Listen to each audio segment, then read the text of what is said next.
बच्चा बच्चा वो पिछले दिनों गुजरात का एक लड़का ट्रेन में सफर कर रहा था, ऊपर वाली बर्थ मिल गई तो चुपचाप लेटा हुआ था।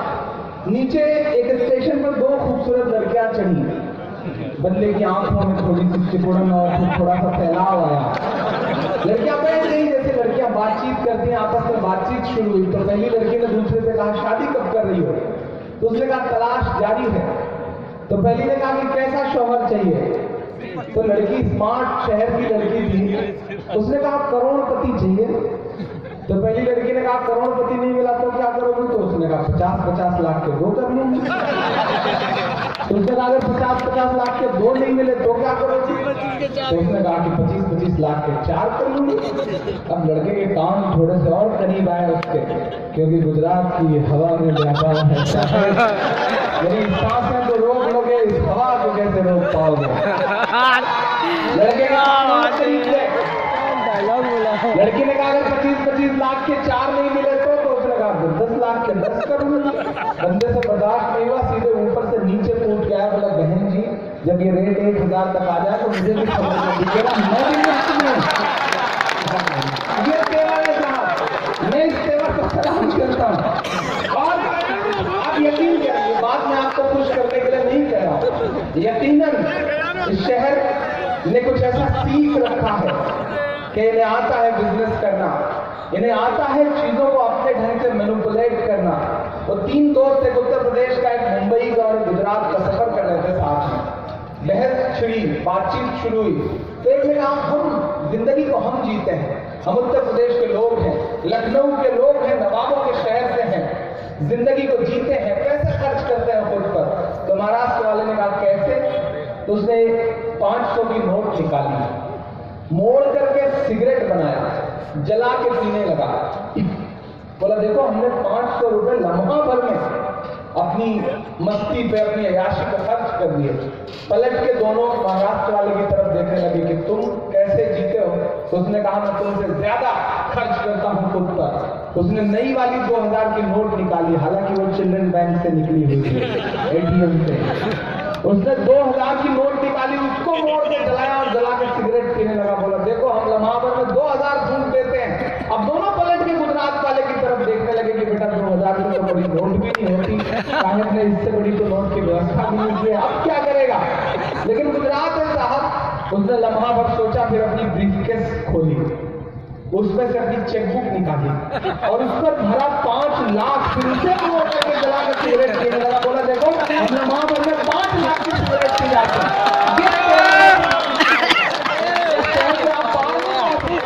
और हर शख्स जल्दी में, मैं जब निकला लियाकत भाई की मेहमान नवाजियों से उबर के जब निकला तो मैंने देखा एक बच्चा बहुत तेजी से उधर जा रहा। तो मैंने कहा उससे बेटा तुम साइकिल बहुत तेज चला रहे हो, मुशारा इधर है, तुम उधर कहाँ जा रहे हो। उसने कहा अंकल जी सामने से हट जाइए, मैं बहुत जल्दी में हूँ, मेरे पास इतना टाइम नहीं है कि मैं हैंडल मोड़ सकूँ, मैं जल्दी में हूँ। तो ये नई नस्ल कितनी जल्दी में है और कितना सिस्टमेटिक ढंग से। मैं एक नज़्म आपको और सुनाता हूँ, आप इसी तरह इसी तेवर के साथ आप दुआएं देते रहें तो इंशाल्लाह। मुझे हुक्म हुआ है 3 बजने को है, मैं 3:15 तक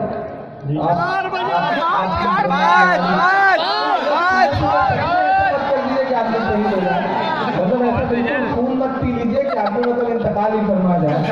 और गुजरात में शौकत साहब ₹50 का काम लेने का हुनर भी आता है, मतलब सोच रखा है बंदे ने, सारा तो साथ ही करवा दिया जाएगा।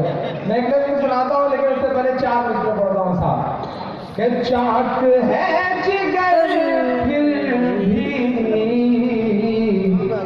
आए हैं रफू करके, चाक है जिगर फिर भी आए हैं रफू करके, जाएंगे हकीकत से तुमको रूबरू करके, जाएंगे हकीकत से तुमको रूबरू करके। प्यार की बड़ी और मिसाल क्या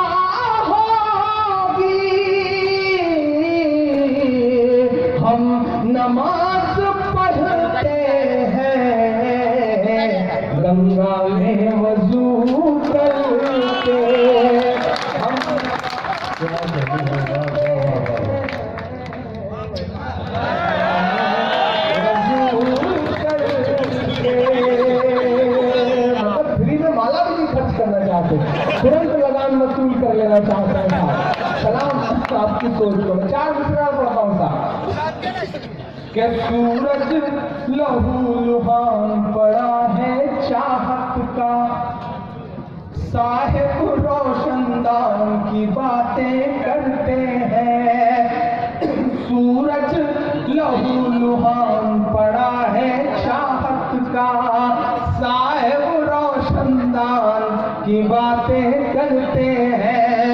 एक कश्मीर संभाले नहीं संभलता है, और बलूचिस्तान की बातें करते हैं, और बलूचिस्तान की बातें करते हैं। वीडियो कीजिएगा, क्या कतरा कतरा तेरी अकड़ निचोड़ेंगे। पढ़ता हूँ कि कतरा कतरा तेरी अकड़ निचोड़ेंगे।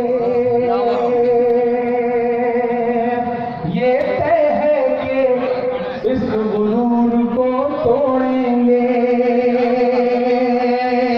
दलित मुसलमान एक राह पर आया है, यूपी और पंजाब हरा कर छोड़ेंगे। यूपी और पंजाब हरा कर छोड़ेंगे। यूपी और पंजाब हरा कर छोड़ेंगे।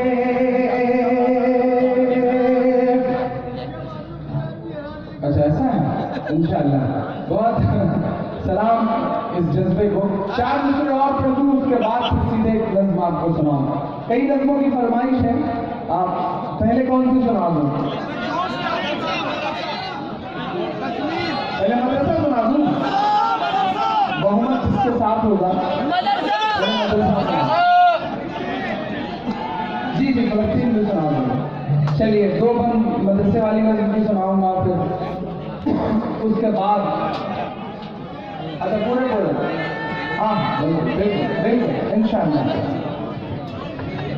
कि जालिम तानाशाह की देखो ये कैसी मनमानी है।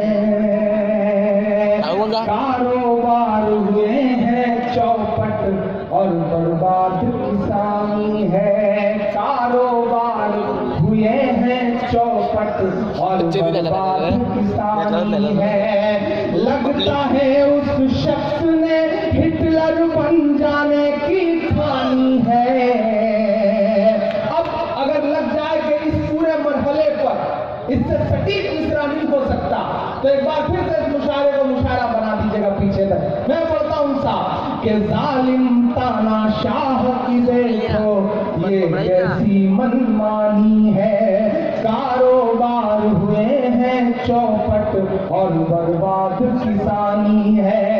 लगता है उस शख्स ने हिटलर बन जाने की ठानी है। कोई बताए किस लाइन में खड़ा कोई अंबानी है। कोई बताए किस लाइन में खड़ा कोई अंबानी है। जालिम तानाशाह की देखो ये कैसी मनमानी है। जो कहते थे 100 दिन के अंदर काला धन लाएंगे, काला धन ना ला पाए तो खुद फांसी चढ़ जाएंगे। 2.5 साल हुए हैं फिर भी जुमलेबाजी चालू है। 2.5 साल हुए हैं फिर भी जुमलेबाजी चालू है। और भक्तों को लगता है कि साहिब बड़ा दयालु है। हार्दिक ने ट्वीट किया था, बहुत मजेदार सा ट्वीट था, मेरी नज़्म शेयर की थी भारत देश के चौकीदार, और एक ट्वीट किया था कि साहब भक्ति का चश्मा ऐसा चढ़ा है कि साहब अगर कोड़े से मारे और निशान पड़ जाए तो भक्त बाहर निकल के कहता है कि बड़ा खूबसूरत टैटू बनवाया है। अच्छा मेरे उत्तर प्रदेश में तो ऐसे ऐसे भक्त निकल के आए जो लाइनों में खड़े हुए लोगों को जाके ज्ञान देते हैं कि अगर सीमा पर देश का जवान सरहद पर खड़ा रह सकता है तो आप लाइन में क्यों नहीं खड़े रह सकते। एक सेना से रिटायर्ड जवान था, फौजी था, बेचारा लाइन में सुबह से खड़ा होकर के टूट रहा। शाम में एक भक्त ने आकर के ज्ञान देना शुरू किया कि अगर सेना का जवान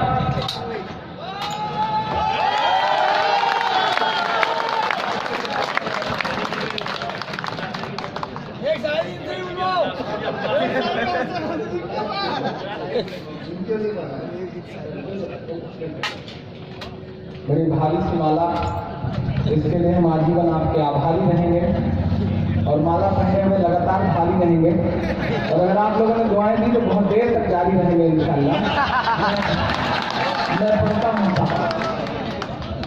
ऐसे ज्ञान दे रहे लोग कि अगर देश का जवान सरहद पर देश की हिफाजत के लिए खड़ा रह सकता है तो आप लाइन में क्यों नहीं खड़े रह सकते।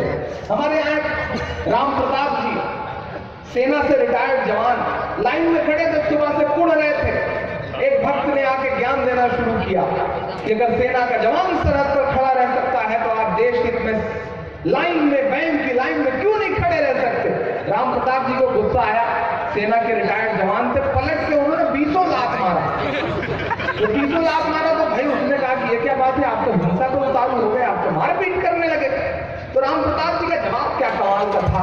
राम प्रताप जी ने कहा कि अगर सेना का जवान सरहद पर देश की हिफाजत में कई कई दिन खड़ा रह सकता है तो मैं भी बैंक की लाइन में कई कई दिन खड़ा रह सकता हूं। लेकिन वही सेना का जवान देश की हिफाजत में अगर सीने पर गोली खा सकता है तो तुम देश में 10-20 लाख भी खा सकते हो। ये तर्क दिया उन्होंने और कमाल का तर्क था। मैं सुनाता हूं इस तर्क को पूरा करता कि 2.5 साल हुए हैं फिर भी जुमलेबाजी चालू है और भक्तों को लगता है कि साहिब बड़ा दयालु है।